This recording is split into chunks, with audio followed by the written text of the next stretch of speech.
Yesterday I spoke about the key to a successful marriage, the Bible's revelation that marriage is a covenant. Basically, this means two things. First of all, it means commitment. There is no covenant without a commitment. Marriage is not an experiment. It begins with a commitment. Those who bypass commitment cannot find God's purpose for marriage. Secondly, in a covenant, God sets the terms. He does not leave it to man to decide on what basis that a marriage will be ordered, but he has laid down certain specific, simple terms. So today I'm going to go on with this theme and explain to you in a practical way just how the understanding of covenant can make all the difference between success and failure in marriage, and in your marriage particularly. The words covenant and testament are very important in the whole revelation of the Bible. Actually, the Bible comes to us in the form of two testaments, the Old Testament and the New. The same word that's translated testament in many other places is translated covenant. So we always need to bear in mind that a testament is a covenant and a covenant is a testament. The English translation sometimes obscures that fact for some Bible readers.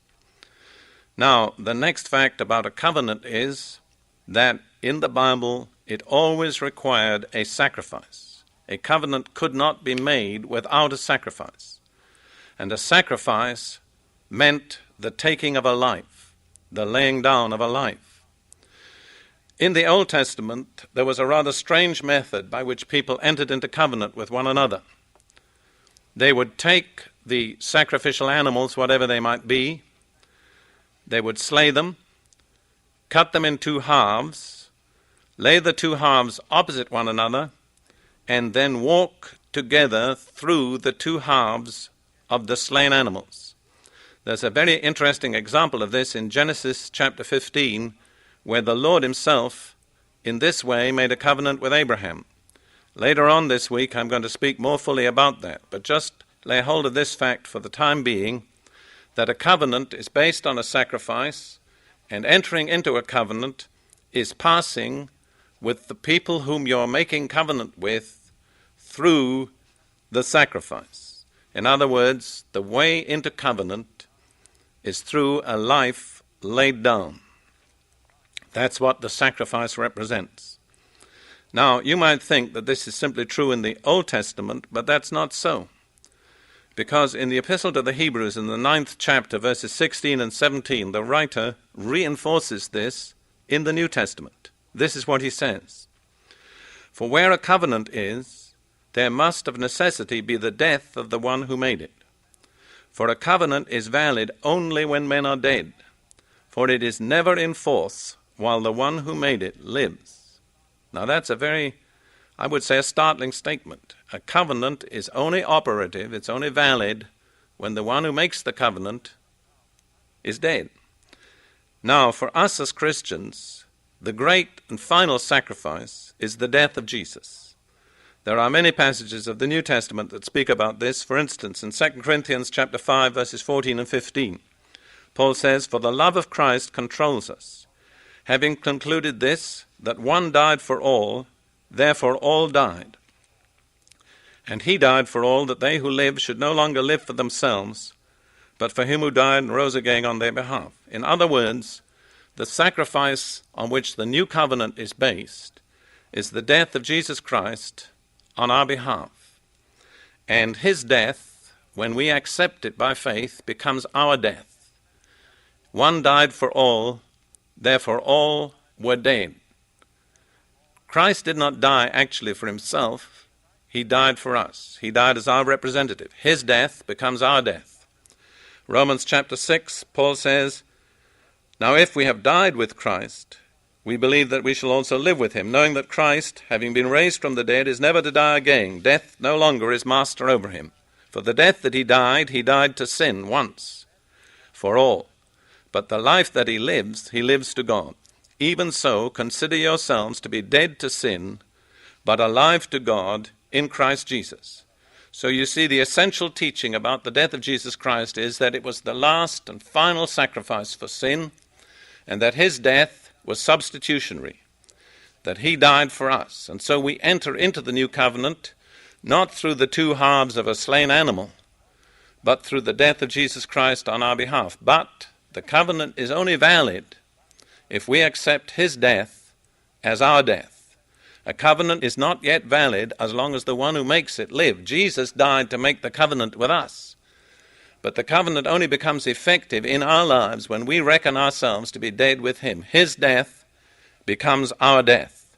He is the sacrifice through whom we pass into the new covenant. How does this principle of covenant apply particularly to marriage? We've said that a covenant is valid only when the one who makes the covenant has died. So if marriage is a covenant between a man and a woman, a husband and a wife, how does that apply?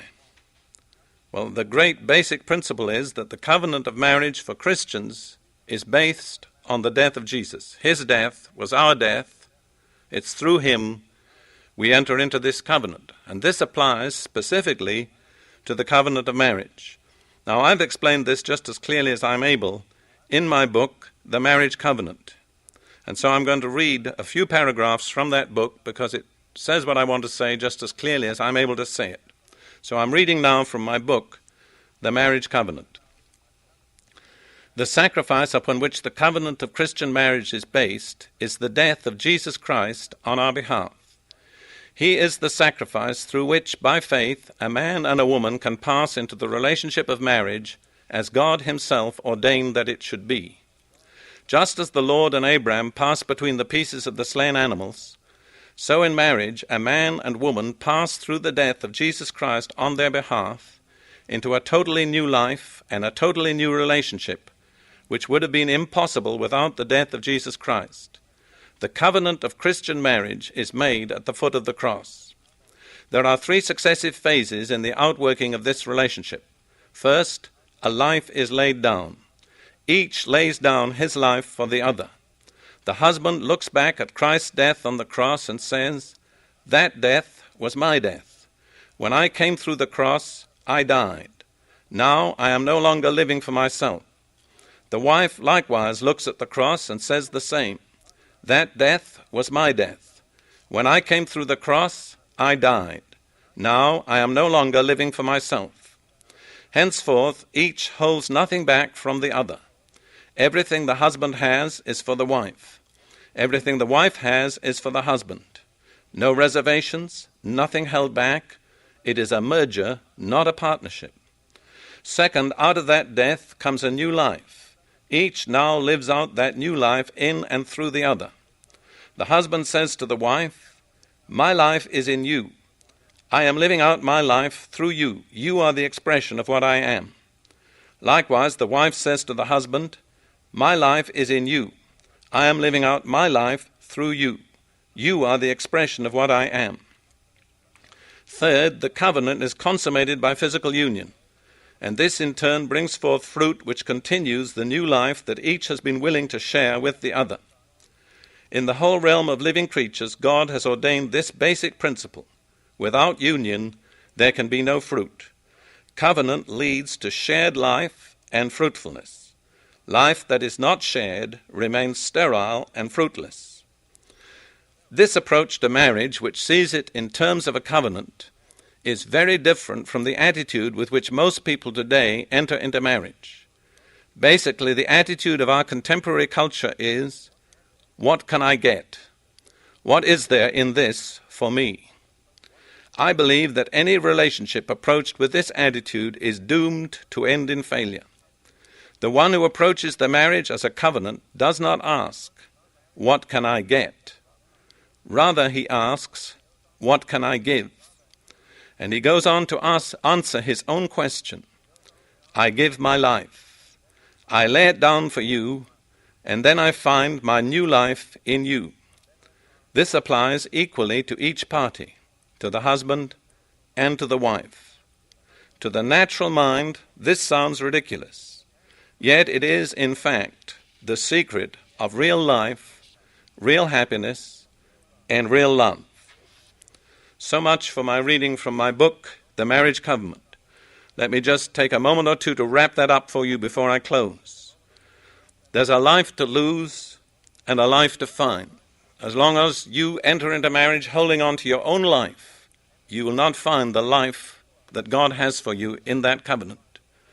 It's a step of faith. You've got to lay down your life in faith and find a new life, a life that's different, a life that comes in union, a life that you cannot have on your own. Each party to the marriage has to make that step of faith. The key word, again, is commitment. It's not an experiment. You have to make a commitment. And the key fact is this, that the commitment releases God's grace. Without God's grace, marriage will never work. But God does not release his grace into a marriage until both parties have made that commitment. And out of God's grace come the resources needed to make the marriage to work.